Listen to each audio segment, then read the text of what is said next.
할렐루야. 성경 공부하는 시간입니다. 우리는 비가 오나 눈이 오나 또 기쁘나 슬프나 변함없이 말씀을 붙잡고 하루하루 살아갈 때 이 말씀이 우리의 양식이 되고 위로가 되고 생명이 되고 능력이 되고 주의 말씀은 고난 중에 위로라. 주의 말씀이 나를 살리셨나이다. 이 말씀이 우리를 살리는 말씀, 생명의 말씀, 달고 오묘한 그 말씀입니다. 오늘은 2020년 5월 24일 주께 경배하는 주의 날입니다. 145번째 시간으로 욥기 38장에서 42장, 욥기의 가장 핵심적인 말씀을 공부하는 시간입니다. 오늘 이 말씀을 빼먹어버리면 욥기서를 이해했다고 할 수가 없습니다. 자, 욥기 38장, 하나님이 나타나시는 이 장을 찾아보겠습니다. 38장 1절, 그때에 여호와께서 폭풍 가운데서 욥에게 말씀하여 이르시되, 그토록 기다렸던 하나님의 음성, 그토록 하나님 좀 나타나셔서 말씀 좀 해달라고 그렇게 부르짖었던 그 하나님, 드디어 나타나셨네요. 그때라는 것은 엘리후가 길게 참 욥을 책망하면서 하나님은 이런 분이야 라고 길게 사설을 늘어놓을 때 하나님이 듣다 욥과 내 친구들의 말을 듣다 하나님도 뭔가 말을 하고 싶으셨어요. 왜냐하면 이 친구들과 인간들이, 욥이나 욥의 친구들이 하나님 앞에서 핵심을 못 찌르는 거예요. 간지러운 데를 확 긁어버리지를 못하고 자다가 누나다리를 긁는다 이 말이에요. 지다리를 긁어야 될 건데. 그러니까 하나님이 답답하셔가지고 탁 나타나셔서 아주 하나님이 핵심을 말씀을 하셔요. 사실 욥이 하나님 앞에 질문을 많이 했거든요. 왜 내가 하나님 앞에 바로 살려고 했는데 왜 이런 고통을 당하게 하나님이 놔둬버리시는지, 왜 그러시는지 말씀이라도 좀 해달라고, 이유라도 알려달라고, 어째서 하나님이 이렇게 불공평하게 하시는지. 악인들은, 불경건한 자들은 잘 사는 사람들도 많은데 그렇게 경건하게 살라고 몸부림치던 나에게, 우리 가정에 이런 엄청난 아픔과 비극과 재앙이 닥친 것이 무엇 때문인지 하나님 말씀 좀 해달라고 그렇게 하소연을 했는데 하나님이 나타나셔서 욥아, 그것은 이것 때문이야 이렇게 대답을 안 해주시고 오히려 역으로 욥에게 하나님도 물어볼 것이 있어서 질문을 합니다. 근데 하나님의 이 질문을 들으면서 욥이 깨집니다. 아이고, 하나님이 나도 네한테 한 가지만 물어보자 하고, 그래, 네가 물어본 거 내가 얼마든지 대답해 줄게. 근데 대답하기 전에 나도 한 가지만 우선 물어보게 하면 너도 대답 한번 해봐라. 그러고 하나님이 쫙 질문 공세를 펼치는 게 이제 쫙 나옵니다. 근데 1절에 폭풍우 가운데서 말씀하셨다. 이건 심상치가 않습니다. 제가 오랫동안 있던 이 남아공은 말이죠. 하늘하고 땅이 가까워요. 그러니까 이제 남아공에서 차를 쫙 운전하고 가면 한국하고 틀리다니까요. 규모가, 스케일이. 한국은 건물이나 산이 딱 가려갖고 길이 일직선으로 쫙 뻗어갖고 그 질 끝터리에 하늘하고 맞닿아 있는 장면을 한국에서는 못 보잖아요. 네. 근데 남아공에서는 산이 없고 전부 이제 평평한 이런 다 농장으로 돼 있어갖고 길이 쫙 일직선으로 나 있는데 그 일직선으로 나 있는 그 질 끝에서 하늘이 다 있단 말이에요. 저 수평선에, 저 지평선에, 지평선은 말이 없다가 아니라 지평선 끝터리가 하늘하고 다 있는 그런 장면을 운전하면서 보면, 우와, 쫙 한도 끝도 없이 가도 일직선으로 가본다게요. 케이프타운에서 요하네스버그 가는 에논 도로를 타고 한 1500km를 가보세요. 아주 그냥 반드시 가본다는 게 반드시 그래요. 예. 그러니까 그럴 때 이제 여름철에 한국이 겨울철일 때 그가 여름철이거든요. 여름철에 오후에 하늘에서 막 폭풍우 내성 막 번쩍번쩍 막 이게 떨어지는데요. 하늘하고 땅이 가까운 게 하늘 구름을 손으로 딱 잡을 듯이 그렇게 가까운 게 얼마나 기청이 떨어져 본지 몰라요. 와, 그 우박 소리 반짝반짝 하는 그 번개 와, 대단합니다. 근데 그런 천둥 번개 속에 하나님이 나타나시고 말씀하신다고 생각해 보세요. 보통 인간은 하나님이 그냥 조용히 나타나셔도 거의 기절을 한다고 합니다. 기절, 혼절. 예?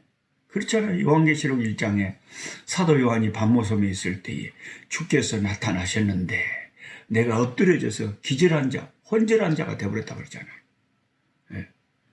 우리 인간이 하나님의 임재를 정면으로 이렇게 이 땅에서 바로 이렇게 체험을 해버리면 사지가 발발발발 떨려서 그 거룩하심 앞에 설 수가 없죠. 근데 그냥 나타나셔도 하나님이 두려운데 폭풍우 대동하고 나타나시면 얼마나 욥이 무서웠겠어요. 예? 그러니까 욥이 발발발발 떨었겠죠. 하나님의 위력을 그 말 많은 욥의 친구들에게 보여주시면서 하나님이 묻습니다. 2절에 무식한 말로 생각을 어둡게 하는 자가 누구냐. 생각을 어둡게 한다는 것은 사실을 왜곡한다는 거예요. 진리를 완전히 잘못 짓고 있다는 거예요. 엉뚱한 소리하고 자빠졌다 이거죠. 예. 무식한 말로.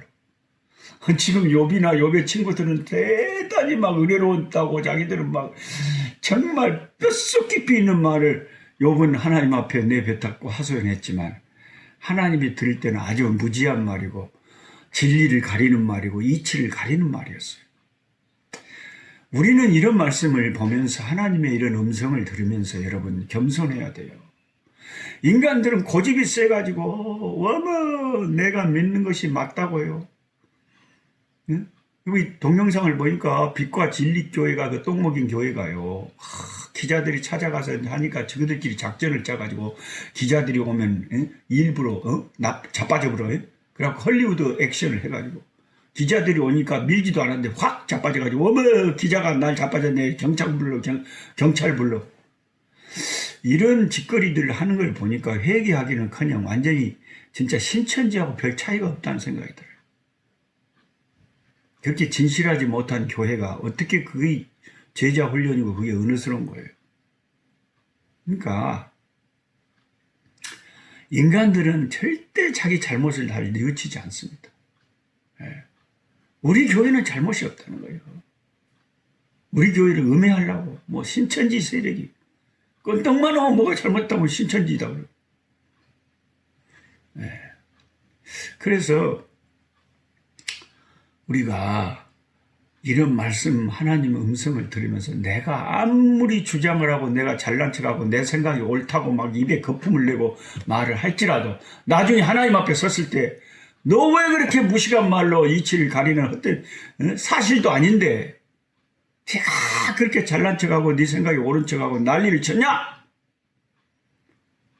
욥이 하나님 앞에 죄를 뒤집어 쓰고 두 손으로 자기 입을 가리고 자기가 무지하고 알지도 못한 헛된 소리를 했다고 회개할 그런 순간이 우리들에게도 올 테니까 아예 함부로 우리는 처음부터 겸손하게 아이고 내가 하나님 알면 얼마나 알겠어요. 내가 정치를 알면 얼마나 알고 내가 세상 이치를 알면 얼마나 알고 내가 경제를 알면 얼마나 알고 내가 앞으로 내 인생의 갈 길을 알면 얼마나 알겠어요. 그냥 하나님 내 생각이 이럴 뿐이고 근데 내 생각이 잘못될 수도 있어요. 하나님 무지한 나를 인도해 주소서. 이렇게 내 생각을 고집하지 말아라. 분명하게 말씀드립니다. 욥같이 그렇게 신앙생활 잘한 사람도 하나님 앞에 무식하다고 이치를 가리고 있다고 혼나는 거 보세요. 저와 여러분이 욕보다 낫습니까, 신앙이? 예? 그러면서 하나님 묻습니다. 3절에 너는 대장부처럼 허리를 묶고 내가 네게 묻는 걸 대답해라. 나도 한번 물어보자 이거예요. 뭘 물어보시냐? 첫 번째 질문. 자, 내가 땅에 기초를 놓을 때 네가 어디 있었냐? 이게 첫 번째 질문입니다. 첫 번째 질문을 탁 들으니까 욥이 말문이 탁 막히겠죠. 내가 땅에 기초를 세울 때 네가 어디 있었느냐? 우리가 집 하나를 지으려고 해도 항상 기초를 제일 먼저 닦잖아요. 기초를 닦은 그 위에 집을 짓잖아요. 하나님이 이 지구를 만들 때, 하나님이 이 우주 삼라만상을 만들 때에 기초를 닦으셨을 거 아니에요? 그러면 내가 이 땅의 기초를, 이 지구의 기초를 놓을 때 그때 한 가지만 물어보자. 욥, 네 그때 어디 있었냐? 자, 대답해야 됩니다. 대답을 하자면 욥이 그때 어디 있었습니까? 없었죠. 존재 자체가 없었죠. 아니, 하나님이 이 우주 만물을 지으실 때 지가 있지도 않았는데 그런 인간이 뭔 하나님에 대해서 안다고 뭐라고 입을 열어서 이야기를 했습니까? 뭘 안다고? 우리가 우리 동네 말로 어른들이 우리 애기들이 말 안 들으면 무엇이 기대기에 피도 안 바르는 놈이 뭐라고 한다고 이제 막 젖비린내 나는 애가 뭐라고 한다고 막 그렇게 뭐라 그러시거든요. 그러니까 아예 쬐깐한 애기, 기대기에 피도 안 마른 그런 애기가 알면 뭘 알겠어요? 모르지? 이건 기대기에 피가 안 마른 것이 아니라 욥은 존재 자체가 없었다니까요. 하나님이 땅에 기초를 세우실 때. 그런 존재가 어떻게 하나님에 대해서 알면 얼마나 알겠어요. 근데 막 욥이 뭐라 그랬습니까? 하나님은 악한 자에게 빛을 비추시고 하나님은 이렇게 선한 자를 학대하시고 나를 원수처럼 여기시고 막 난리 법석을 쳤잖아요. 하나님이 그것을 하늘에서 다 들으시고 하도 기가 막히셨을 거 아니에요. 그래서 하나님도 욥에게 물어볼 말이 있었어요. 뭐 물어보시는가 했더니 갑자기 하는 말씀이 내가 세상 지을 때 네 어디 있었냐?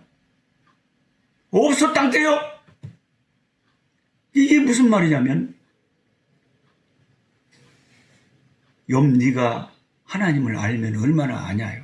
아무것도 모르는 인간이 뭘 안다고 그렇게 뭐라고 짜증을 냈었냐 이거예요. 모르면 가만히라도 있지. 그 말입니다. 제 설명을 들으시니까 좀 이해가 되시죠?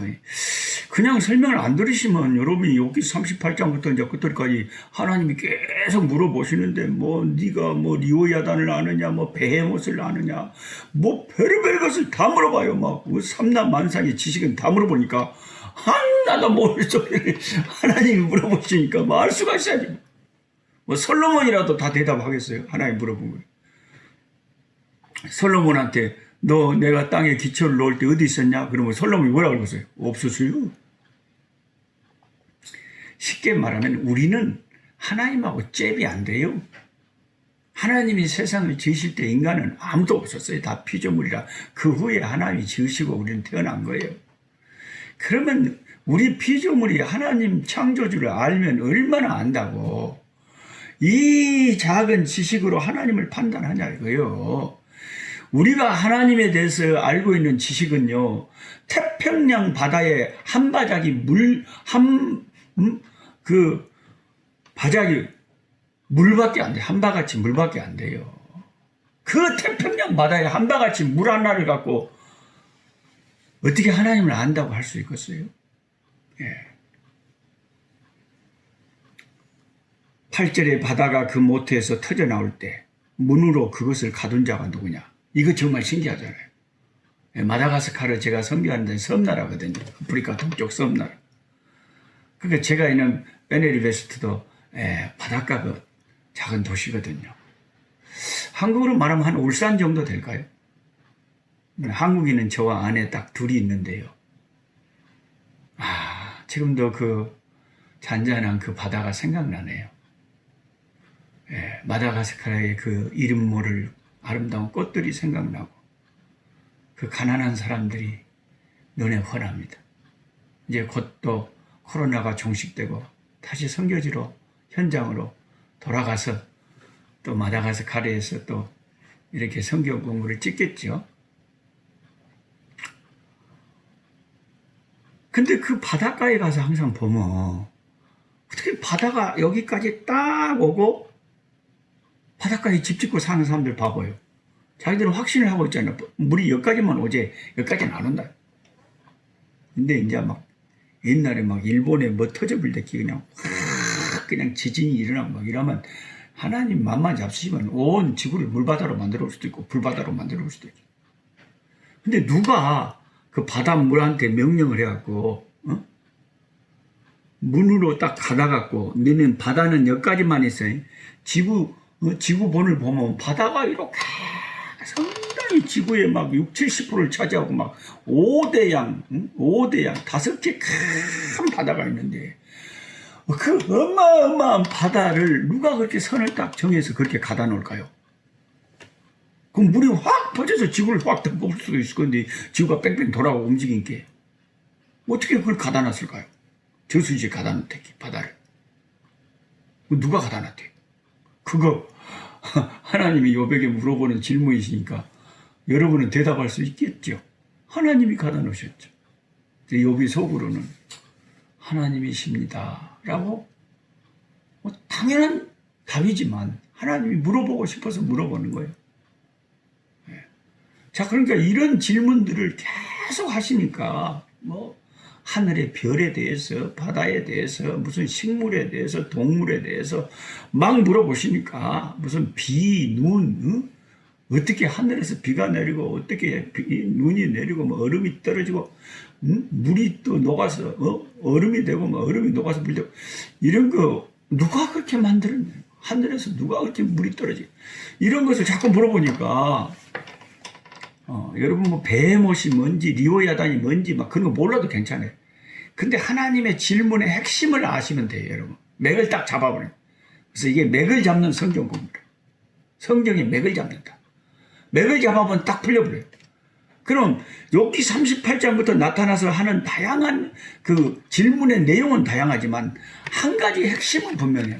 하나님 물어보는 질문의 의도는 뭐냐면 하나님이 대답 못할 말을 물어봐갖고 못한게 네가 그것도 모르면서 뭘 나에 대해서 안다고. 네가 짐승에 대해서도 모르고 동물에 대해서도 모르고 자연에 대해서도 모르고 그런 근본에 대해서도 모르면서 뭘 나에 대해서 안다고 그렇게 난리를 치냐. 뭐 내가 잘못됐다고? 가만히 욥이 하나님의 그 질문을 듣고 나니까 자기가 기가 막힌 거예요. 됐잖아. 하나님 말씀을 듣고 본 게 내가 쓸데없는 소리를 하나님 앞에 했네.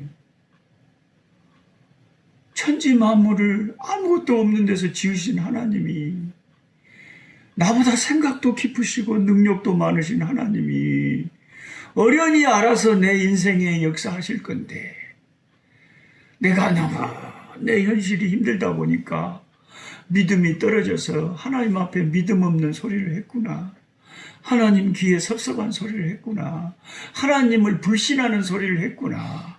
아이고 이 믿음 없는 자서가 이 믿음 부족한 자서가 하면서 자기 자신을 한탄하고 죄를 뒤집어 쓰고 회개하고 하나님 앞에 돌이켰다는 그게 핵심이에요. 그게 핵심. 뭐 질문 내용에 좀 어려운 것도 있고 하면 그냥 그런갑다 하고 넘어가면 돼요. 근데 나는 하나님이 질문하신 것 중에 늘 이제 부흥회 때나 이번 주일날도 서울에서 지금 하나로 교회에서 설교를 오전 오후에 하는데 그 오전에 할 설교 제목이 여기 욥기 38장 26절 27절 본문으로 광야에 내리는 비. 그러니까 제목만 들어도 이 궁금증이 생기고 아따 이거 한번 들어보고 잡다. 광야에 내리는 비. 광야의 비는 누가 내리게 하시냐. 이거 참 신기합니다. 여러분. 주님의 말씀을 가만히 생각해 보면 너무 신기하죠. 그죠? 26절에 누가 사람 없는 땅에 사람 없는 광야에 비를 내리냐. 누가? 여러분 그 남아공에서 쫙 제가 이제 레소토 쪽에서 차를 몰고 케이프타운까지 손님이 와서 이제 케이프타운 구경시켜준다고 1200km를 달려가면요. 에논 도로를 타고 쫙 내려가면 에논 도로 양쪽에 내셔널 로드 일본 도로 양쪽에 다 거의 광야예요. 광야. 사람도 안 살아요. 들짐승이나 살죠. 근데 비가 쫙 내리면 그 빗속을 뚫고 운전을 하는데요. 가도 끝없는 그 길을 도로 양쪽에 비는 내리는데 사람은 아무도 없는데 그때 이 욥기 38장 26절 말씀이 제 마음에 생각이 나는 거예요. 우리 생활 속에서 주님의 말씀이 생각나는 것, 주의 말씀이 생각나더라. 이것이 참 중요한 거예요. 그래서 성경을 많이 알아야 생각이 나지. 성경을 모르면 뭔 생각이 났고요? 비가 오면 비가 온갑다 그러지. 광야에 비가 내리면 광야에 비가 내린갑다 그러지. 근데 광야에 내리는 비라고 하는 제 마음의 감수성이 예민한 이 비형 남자에게 욥기 38장 26절 같은 말씀은 참 깊이 잘 박힌 못처럼 박혀 있거든요. 하나님이 했던 그 욥에게 물어봤던 그 질문이 내 마음속에 참 남아있거든요. 그러니까 생활 속에 생각이 나는 거예요. 이 말씀이. 누가 사람도 안 사는 이 광야 이 메마른 땅에 못 올라고 사람도 안 사는데 누가 알아주지도 않는데 비가 온지 안 온지도 모르는데 사람들은 못 올라고 광야에서 비를 내려줄까? 하나님이 비를 내리시는데 여러분 황야에 사람도 알아주지도 않는데 비를 내려줘 봤자 비가 내린지 안 내린지도 사람들은 모르는데 살지도 않으니까 못 올라고 하나님은 광야에 비를 내리신대요. 그 이유가 있어요. 이유는요. 그 광야에는 생명이 있는데 광야에도 이 동물들이 살아요. 들쥐나 그 광야에 사는 무슨 너구리나 미어캣이나 그 들짐승들이 있습니다. 그러니까 우리가 잘 몰라서 그렇지 들짐승이 왜 안 살겠어요? 그 땅에 기어다니는 또 무엇이 다 살겠죠. 생물이. 가들은 뭐 먹고 삽니까? 비가 안 오면 다 죽지. 그러니까 동물들 미리 살려야 되잖아요. 그 다음에 광야에 풀이 있잖아요. 그래서 연한 풀이 돋아나게 해야 되고 그 연한 풀이 돋아나야 또 들짐승들이 뜯어먹고 살 거 아닙니까? 하나님은 우리가 전혀 모르는 풀 속에 기어다니는 그 작은 벌레 하나, 들짐승 하나, 풀포기 하나, 그것을 물을 줘서 먹여서 살리신 하나님이시다. 그런 뜻이에요. 욥이 하나님의 이런 질문을 받고 회개할 수밖에 없었던 것은 실제로 하나님이 말씀하시는 것은 이거거든요. 욥아, 내 종 욥아, 나는 어떤 하나님인 줄 아냐? 네 눈으로 보제니 광야에 비를 내리는 하나님이다. 광야에 사람도 안 사는데 내가 왜 비를 내리겠냐? 거기 풀들도 자라게 해야 되고 들짐승도 내가 먹여야 되지 않겠냐? 근데 내 종 욥아 한번 생각해봐라. 내가 들풀도 기르고 들짐승도 기르는 하나님이라면 어찌 내 종 욥을 내 욥의 인생을 책임지는 하나님이라고 네가 생각을 못하겠냐? 이름 없는 광야에 비를 내리는 하나님이 어째서 너를 버리셨다고? 어째서 너를 돌보지 않는다고? 너는 그렇게 생각을 하는 거냐?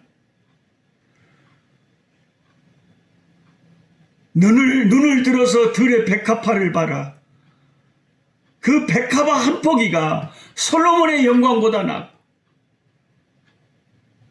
공중에 날아다니는 새 한 마리도 하나님의 뜻이 아니면 땅에 떨어지지 않는데 이 믿음이 적은 자야. 왜 믿음이 약해져서 내가 너를 떠났다고 생각하고 내가 너를 학대한다고 생각하고 내가 너를 원수처럼 여긴다고만 생각하느냐. 이 믿음이 없는 자야 라고 하나님의 책망의 소리였던 것입니다. 욥은 이것을 깨닫고 회개할 수밖에 없었다. 여러분, 우리의 믿음이 약해질 때는요, 성경을 통해서도 믿음을 다시 새롭게 하지만 일반 계시라는 것은, 특별 계시는 성경을 통한 계시고 일반 계시는 하나님이 지으신 이 창조 세계 속에서 은혜를 깨닫는 거예요. 그래서 눈을 들어서 산을 보아라. 저 산을 만드신 하나님이 너를 붙드신다. 눈을 들어 산을 보아라. 눈을 들어 산을 보아라. 너를 지으신, 너를 만드신 하나님이 너와 함께 계시다. 예. 그래서 하나님의 이런 질문들이 다 이런 질문들이에요. 욥이 도저히 대답할 수 없는 질문들이지만 그 모든 질문들의 이면의 의도는 내가 이런 하나님인데 너 나한테 뭐라 그랬냐? 이런 하나님인 줄 네가 알고 시방 한 말이냐? 모르고 한 말이냐? 어째서 믿음이 작아졌느냐? 예수님이 신약에도 제자들이 두려워할 때 믿음이 작은 자들아 왜 두려워하느냐 하고 책망하신 것처럼 성경은 항상 우리의 믿음을 북돋아주는 책이에요. 믿음이 떨어질 때 성경을 보면 믿음이 작다고 책망하시는 하나님의 음성이 들리는 거예요. 그리고 하나님의 또 이 질문 가운데 참 저한테 실감이 나는 말씀인데 광야에 내리는 비도 있고요. 38장 마지막 절에 이런 말씀이 있어요. 까마귀 새끼가 하나님을 향하여 부르짖으며 먹을 것이 없어서 허우적거릴 때 그걸 위하여 먹이를 마련하는 자가 누구냐? 제가 지금 촬영하고 있는 전남 보성불가 상원 복골구라고 우리 동네요. 제가 어렸을 때부터 여기서 자랐다 그랬잖아요. 이 동네에서 낳고 엄마가 나를 여기서 낳고 엄니가 이제 막 나를 낳으려고 이제 음력으로 6월 24일 날이니까 얼마나 더운 여름이겠어요. 막 나를 낳으려고 마당에서 막 몸을 뒤틀게 뒷집에 창일이 짐승이 아이고 산파대로 가야 되는데 벌교 읍내까지 산파대로 간다고 갔어요. 산파가 오기 전에 나와버렸대요. 근데요, 어려서부터 제가 여기서 이렇게 자라놓으니까, 지금은 이제 기아집으로 리모델링을 해가지고 집이 이렇게 좋게 됐는데, 옛날에는 이 집이 아주 초가집이고, 촌집이었거든요. 근데 항상 우리 집에 처막 끝에 4월 봄이 오면은, 제비가 와서 집을 짓고 새끼를 낳고, 막 제비똥도 많이 떨어지고 그랬거든요, 처막 끝에. 어려서부터 항상 제비가 새끼 낳고 날아다니는 걸 봤거든요. 그게 그래서 제가 이 말씀이 제 가슴에는 너무나도 생생하게 느껴지는 거예요. 제비가요, 사람보다 낫어요. 그런 면에서. 제비는 여러분, 절대 겨울에 알을 낳고 그 알을 부화시켜서 새끼를 겨울에 낳지를 않습니다. 그래서 사람보다 낫다는 거예요. 사람은 서로 사랑하면 그냥 속도 위반을 해가지고 결혼도 하기 전에 애기를 배불고 그래갖고 그 애를 감당 못해가지고 막 화장실에다 놔둬버리고 막 버려버리고 그런 인간들도 있잖아요. 가끔. 근데 신기하죠. 제비나 새들은요. 새끼가 언제 새끼를 낳아야 새끼가 생존을 할 수 있다는 것을 하나님이 주신 지혜로 본능으로 알고 있어요. 그래서 아무리 내가 저 사람을 사랑해도 순놈과 암놈이 서로 사랑해도 겨울에 사랑을 불태우다가 알을 낳아버리는 경우는 단 한 번도 없어요. 단 어떤 제비도 없어요. 제비 역사에는 그런 일이 한 번도 없어요. 왜요? 겨울에 새끼를 낳아버리면 새끼가 죽어버리거든요. 추워서도 죽어버리고 먹을 것이 없어서 죽어버려요. 그래서 아무리 사랑을 해도 기다렸다가 따뜻한 봄날이 돼서 아지랭이가 피어오르고 이제 봄에 나방이나 이제 이런 벌레들이 많이 있을 때 알을 낳고 새끼를 낳아가지고 그 새끼가 먹을 수 있도록 새끼가 노란 입주댕이가 찢어지더니 까까까까하고 짹짹짹하고 밧줄하고 난리를 칠 때 엄마 아빠 제비가 막 열심히 공중을 날아다녀갖고 입으로 칵 벌레를 물어다가 그 입을 요만큼 벌리고 바꾸려고 그 입이 찢어지도록 입을 벌리는 그 새끼 입에다가 쏙 집어. 근데 얼마나 제비가 영리한지요. 제비 엄마 아빠 쓴놈 암놈 그 부모에게는 무슨 핸드폰도 없어요. 자, 한 6마리 나가지고 일본 새끼한테 딱 입을 벌리고 있을 때 이 먹이를 집어 넣어줬잖아요. 그러면 이제 두 번째 애기한테 집어 넣어줘야 되잖아요. 새끼를. 이제 먹이를. 그러면 금방 엄마가 와서 1번에 집어 넣어줬으면 두 번째 이제 아빠가 와서 2번에 딱 집어 넣어주는데 그게 너무 신기하다는 거예요. 저들끼리 핸드폰이 있어서 여보 나가 방금 1번에 집어 넣어줬어. 이제 2번 새끼에 집어 넣어줘야 돼. 알았죠? 알았어 하고 저들이 핸드폰으로 연락을 했다면 내가 이해를 해.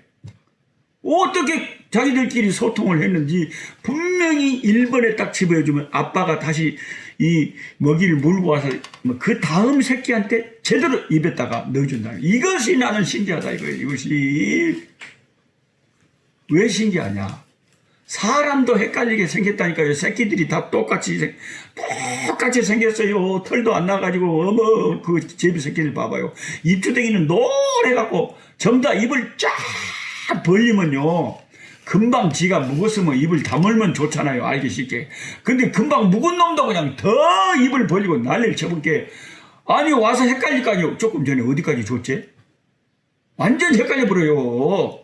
근데 어째서 엄마 아빠가 그렇게 순서대로 착착착착착 새끼들 입에 그걸 넣어준대요. 그런 지혜를 누가 줬대요? 하나님이 주셨죠. 그 제비 새끼를 누가 키운대요? 하나님이 먹고 살 수 있도록 제비 새끼까지 다 돌보신다. 이런 말을 욥이 들은 게 욥 지도 양심이 있지, 생각이 있지. 됐잖아. 하나님이 제비 새끼도 키워 먹이시는데 어째서 내 인생은 하나님이 나를 떠나셨다고 내가 쓸데없는 소리를 했을까? 내가 잠시 어려움을 당하고 있다고 그 어려움 때문에 내 믿음이 진짜로 떨어져 버렸구나. 그런 한탄과 후회를 했습니다. 그래서 40장 2절에는 여호와께서 트집 잡는 자가 전능자와 다투겠느냐? 하나님을 탓하는 너 욥은 대답해봐라! 하고 다양한 질문을 막 속사포처럼 하나님 하고요. 15절에는 40장 15절에는 이제 소같이 풀을 먹는 베헤못을 볼지어다. 이 베헤못이 뭔지는 모르겠는데 하마 종류가 아닌가. 저는 아프리카에서 하마를 그 잠베지 강에서 봤거든요. 하마 무섭습니다. 이 물에서 눈만 벌컥벌컥 뜨고 있으면 오마. 그러고 이제 41장 1절에는 리오야단이 이거 그 껍데기 막 그 악어 아닌가 막 이렇게 생각해요. 욥이 알지도 못하는 막 짐승들 막 물어보잖아요. 욥은 한마디로 대답할 수 없어. 예. 그래서 하나님이 쫙 이렇게 41장까지 질문 공세를 막 공중에서 폭탄을 투하하듯이 투하를 해버리니까 욥이 하나님의 질문 공세를 38, 39, 41장까지 쫙 듣다가 42장에 이렇게 반응을 합니다. 42장 1절에 욥이 여호와께 대답하여 이르되 주께서는 못하실 일이 없사오며 무슨 계획이든지 못 이루실 것이 없는 줄 압니다. 무식한 말로 이치를 가리는 자가 누굽니까? 나는 깨닫지도 못한 말을 했고 스스로도 알 수도 없고 헤아리기도 어려운 일을 내 입으로 말을 했습니다. 하나님, 제가 참 어리석은 말을 했습니다. 그래서 5절에 내가 주께 대하여 귀로 듣기만 지금까지 귀로 듣는 신앙의 수준이었는데 이제는 내가 눈으로 주를 보는 수준에 이르렀습니다. 그러므로 내가 스스로 거두어드리고 티끌과 재 가운데서 회개하나이다. 완전히 항복해버렸어. 완전히 회개했어. 내가 지금까지 신앙은 귀로 듣는 신앙 정도였다면 이제는 진짜 눈으로 보는 신앙이었다. 이게 신앙의 그 과정이 얼마나 다양하냐 이 말이야. 우리가 귀로 듣는 신앙 정도를 갖고 하나님 앞에 까부는 교인들이 얼마나 많습니까? 다 벼는 익을수록 고개를 숙인다고요. 하나님을 알면 알수록 참 겸손해질 수밖에 없는 것이라 이걸 깨달아야 돼. 그래서 이제 7절부터 결론적으로 하나님이 욥의 친구들에게 분노를 하셨어요. 쓸데없는 소리하고 하나님의 종을 괴롭힌 그들. 그래서 욥이 하나님 앞에 화목 제사를 번제를 드리니까 하나님이 그들을 용서해 준 거예요. 그리고 욥에게 복을 주셨는데 다시 전 재산 다 회복시켜 주시고 갑절로 주시고 13절에 또 아들 7과 딸 3을 두었으며 다시 10명의 자녀들 새로 주셔서 새로. 첫째 딸은 여미마라 이르며 둘째 딸은 그시야라 이르며 셋째 딸은 게렌 합북이라. 전부 다 아주 밝고 향기롭고 은혜로운 이름들 지었는데 겁나게 딸들이 입혔답니다. 16절에 그 후에 욥이 140년을 살며 고난당할 때 10명의 자녀 낳고 그랬으니까 그때도 한 8, 90살은 됐을 거 아닙니까? 그 후로도 140년을 살아버렸다기 어머 질기도 살았네요. 아들과 손자 4대를 봐버렸대요. 저는 이제 손자 1대 봤어요. 우리 손자 엘림이 5살. 예. 제가 몇 대까지 볼 것 같아요. 2대 보면 많이 보지. 우리 손자 장계 갈 때까지 살아있을지 없을지 그것도 모르겠어요. 욥은 4대를 봐버렸대요. 그래갖고 마지막에 욥이 늙어 나이가 차서 죽었더라. 사람이 늙어서 나이가 차서 죽는 게 장수의 복인데요. 어떤 사람은 중간에 죽잖아요. 병으로 죽든지 사고로 죽든지 우리가 알 수가 있어요. 하나님이 사랑하는 사람은 장수의 복을 주시더라. 저희 서승 목사님, 김두현 목사님은요 102세까지 사시고 돌아가셨어요. 95세에 경남 무척산 김해에 있는 무척산 기도원에도 저랑 같이 올라가시고요. 그래서 저도 우리 서승 목사님 도전받고 95살에 무척산 기도원에 올라가야 되겠다는 버킷리스트가 하나 있어요. 예. 제 버킷리스트는 95세에 무척산 기도원 올라가는 것. 또 하나는 선교 마을을 만들어서 은퇴하신 선교사님들과 같이 밭도 일굴고 작은 노동도 하면서 선교지를 왔다 갔다 하면서 함께 공동체를 이루고 사는 것, 뭐 그런 것들이 있어요. 근데 하나님께서 어떻게 하실지는 하나님의 손에 달려있죠. 자, 여기까지 욥기를 마쳤습니다. 오늘 38분 이상을 제가 욥기를 마무리했는데요. 이렇게 여러분이 같이 성경 공부를 하니까 아하, 욥기서가 그런 책이었구나. 욥기가 많이 좀 욥기가 헌해졌고 맥을 잡았으리라 믿습니다. 하나님 아버지 감사합니다. 욥을 결국에는 회개케 하시고 새롭게 하시고 모든 욥의 인생에 갑절로 복을 주신 복의 근원 되신 하나님, 우리에게도 은총을 베풀어 주시고 이 어려움을 잘 극복하고 하나님이 축복해 주시는 화창한 봄날을 맞이할 수 있게 하여 주옵소서. 우리의 인생이 하나님의 은혜로 복되게 하옵소서. 예수님의 이름으로 기도하옵나이다. 아멘. 약한 자 힘주시고 강한 자 바르게 주 환자 정택함이 주님의 뜻이라. 해 아래 압박 있는 곳 주 거기 계셔서 그 팔로 막아 주시어 종이가 서